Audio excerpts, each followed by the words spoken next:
বীরভূম জেলা পরিষদের মেন্টর হিসেবে দায়িত্বভার গ্রহণ করলেন লাভপুর বিধানসভার বিধায়ক অভিজিৎ সিনহা।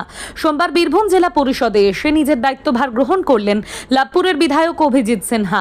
বীরভূম জেলা পরিষদের সভাধিপতি কাজল শেখ মেন্টর অভিজিৎ সিনহাকে সংবর্ধনা জ্ঞাপন করেন।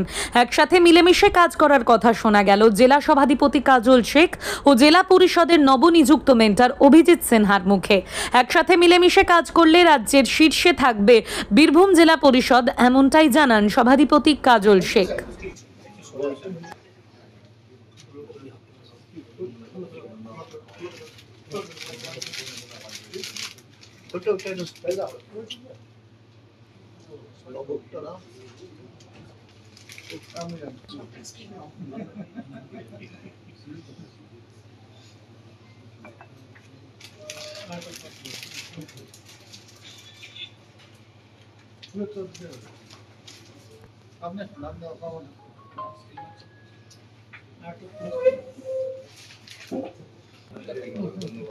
নগর চন্দ্রকোনায়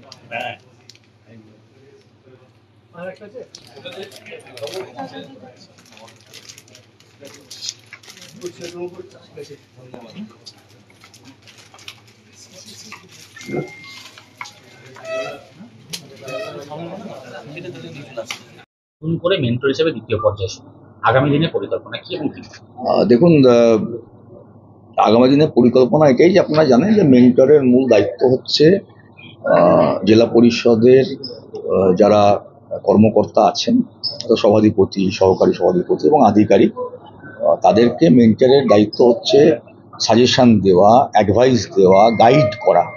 তো খুব স্বাভাবিকভাবেই সেই দায়িত্ব আমি আগেও পালন করেছি এবং এখনও পালন করব। এবং আমার যেটা সাজেশন থাকবে, অ্যাডভাইস থাকবে, গাইডেন্স থাকবে, সেটা যখন স্থায়ী সমিতির মিটিং হবে, যেখানে সভাধিপতি, সহকারী সভাধিপতি, কোমেন্টার, বিভিন্ন কর্মাধ্যক্ষরা, বিভিন্ন পঞ্চায়েত সমিতির সভাপতিরা, আপনারা জানেন যে বিভিন্ন কমিটিতে, স্থায়ী সমিতিতে তারা সবাই যুক্ত আছেন। তো তাদের সাথে কথা বলে আমার যেটা অভিজ্ঞতা আছে সেটা আমি তাদের সঙ্গে শেয়ার করবো, তাদেরকে বলবো যে এইভাবে করলে ভালো হয়, এবং সেখানে আমার বক্তব্য থাকবে। এবং মেন্টরটা তো আপনি জানেন যে মাননীয় মুখ্যমন্ত্রী 11 সালে আসার পর মেন্টর এবং কোমেন্টর পদ রাজ্য সরকারের সিদ্ধান্ত অনুযায়ী এটা হয়েছে। এবং সেই জায়গা থেকে দাঁড়িয়ে আমাদের মূল দায়িত্ব হচ্ছে গাইড করা, অ্যাডভাইস দেওয়া, সাজেশন দেওয়া। আগামী দিনের জন্য কোনো পরিকল্পনা কি নির্ধারিত করা হয়েছে? হ্যাঁ, আজকে তো আজকে আমরা এসেছি, আজকেই অর্থের মিটিং আছে। আমরা জানি না, অর্থ স্থায়ী সমিতি অত্যন্ত গুরুত্বপূর্ণ। তো সেখানে একটু আমরা বুঝে নেব যে কি কি কাজ আছে, এবং খুব ভালো কাজ করছে আমাদের জেলা পরিষদ। আমাদের সভাধিপতি কাজল শেখ আছেন, সহকারী সভাধিপতি স্বর্ণলতা আছেন, আমাদের কর্মাধ্যক্ষরা রয়েছেন, কোমেন্টরও নবনিযুক্ত হয়েছেন, এবং আদিবাসী সম্প্রদায়ের ছেলে, খুব ভালো ছেলে। এবং সবাই মিলে এডিএম সাহেব, ডিএম সাহেব, যিনি আমার এক্সিকিউটিভ অফিসার, সমস্ত আধিকারিক, তারা সবাই খুব ভালো কাজ করছেন। এবারে আমি আবার নতুন করে আর কি কি কাজ করলে ভালো হয়, কি কি পরিকল্পনা নিয়েছেন, তার সঙ্গে যদি আর কিছু অ্যাড করতে হয়, এইগুলো আলোচনা করবো। ফিনান্সের টাকা নাকি খরচ করতে পারছে না জেলা পরিষদ।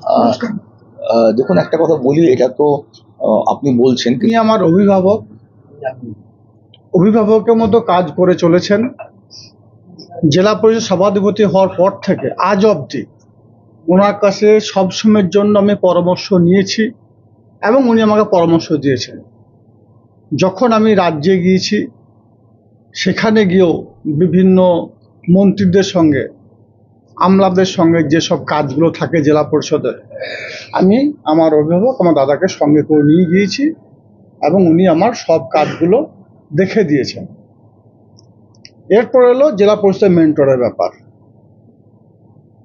এই পদগুলো সর্বোচ্চ পর্যায় থেকে হয়, তাদের মনোনীত পদ। মেন্টর, কোমেন্টর, জেলা সভাধিপতি, সহসভাধিপতি, সেখান থেকে সিলেকশন করে দেয় যার উপর দায়িত্ব দিয়েছেন। বিগত দিনেও তিনি এই দায়িত্ব পালন করেছেন।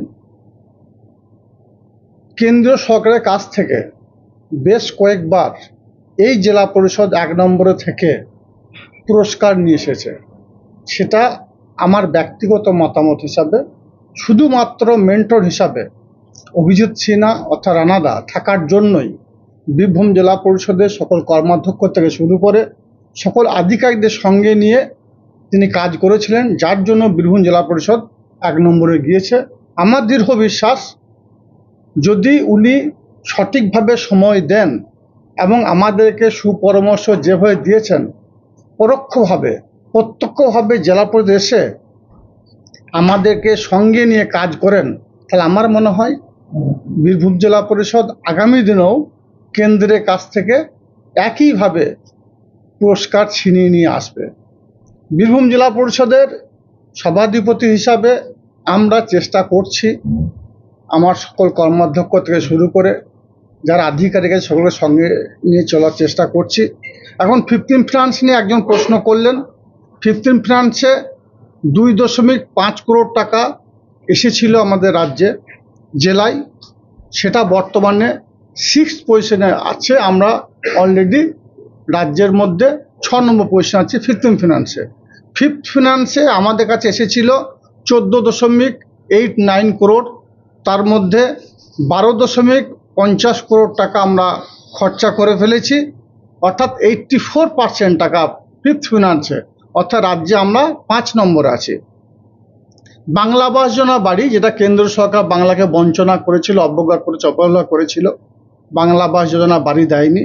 বীরভূম জেলার ক্ষেত্রে আমাদের মাননীয় মুখ্যমন্ত্রী মাননীয় মমতা বন্দ্যোপাধ্যায় 52,909টি বাড়ি দিয়েছিলেন, তার মধ্যে 51,720টি বাড়ি নির্মাণের কাজ চলছে।